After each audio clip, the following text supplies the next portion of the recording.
ఒక్కసారి భయం మన మనస్సులో ప్రవేశిస్తే ఎన్ని పిచ్చి కోరికలు కోరతామో, ఎన్ని ఊహలు చేస్తామో, ఎంతమంది కాళ్ళెట్టుకుంటామో తెలియదండి. అన్నిటికంటే ముందు జయించవలసింది భయం.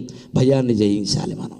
ఈ ఆలోచన నీకు భయాన్ని కలిగిస్తుందో ఆ ఆలోచన కాస్త తిరగేసుకోగలిగితే అట్టు తిరగేసినట్టుగా భయం పోతుంది. అట్టు తిరగేసుకోకుండా భయానికి ఇంకా 4 మనం కల్పించేసి వాడు వస్తానని ఫోన్ చేయగానే వచ్చేసినట్టే ఊహించుకుని, తలుపు తీసినట్టే ఊహించుకుని, కత్తెట్టి పొడిచినట్టే ఊహించుకుంటే ఎవడూ పొడవకుండా నువ్వు పోతావు ఇక్కడికి ఈ ఊహ వల్ల. ఇప్పుడు రాని రాదా రాని అంటే వాడు రాగానే స్వాగతానికి కానీ పెళ్ళి అండి తలుపు తీస్తామన్నా మనకి తలుపుకి 4 లాక్కలు ఉన్నాయి కదా, అక్కడ నుంచో తీకు కత్తెట్టుకుని నుంచో. నువ్వు కూడా వంటింట్లో కత్తులు లేవా, పట్టుకుని నుంచో. ఆ మాత్రం ధైర్యం లేదా? అప్పుడు కూడా దేవుడు వచ్చి కాపాడతాడా? అదేం పద్ధతి అండి, ఎక్కడా లేదే.